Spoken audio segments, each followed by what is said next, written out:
মঙ্গলবার গভীর রাতে ফটিকরাই থানাধীন আসাম বস্তির ২ নং ওয়ার্ড এলাকার এক গৃহস্থের বাড়ি থেকে দুটি গরু চুরি করে নিয়ে যায় চোরের দল। ঘটনায় তীব্র চাঞ্চল্য দেখা দিয়েছে গোটা এলাকায়।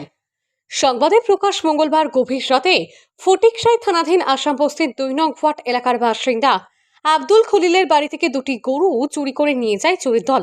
জানা যায় যে প্রতিদিনের মতো মঙ্গলবারও আব্দুল খলিল ওনার দুটি গরু গোয়ালঘরের মধ্যে ঢুকিয়ে রেখেছিলেন এবং বুধবার সকালবেলা তিনি ঘুম থেকে উঠে দেখতে পান যে ওনার গরুগুলি নেই। চোরের দল গতকাল গভীর রাতে ওনার দুটি গরু চুরি করে নিয়ে যায়। কালকে রাত্রে ১:৩০টার দিকে আমি বাইরেছি, বাইরে দেখছি যে আমার গরু আছে। এমনি তো দরজা করলেই বাইরের দিকে চাইলেই গরু দেখা যায়।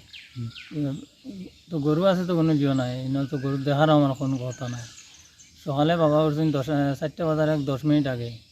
ওইটা গরু বাইরে করতে নামাজ যেটা তখন যে গরু নাই ও আমার ডাকছেন।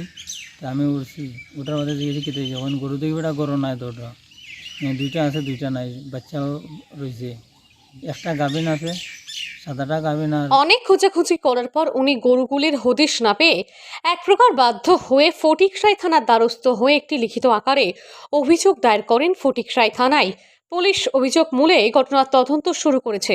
অন্যদিকে গরুর মালিক গরুগুলিকে ফিরে পাওয়ার জন্য সংবাদ মাধ্যমের দ্বারস্থ হন। Bureau report, KCP live.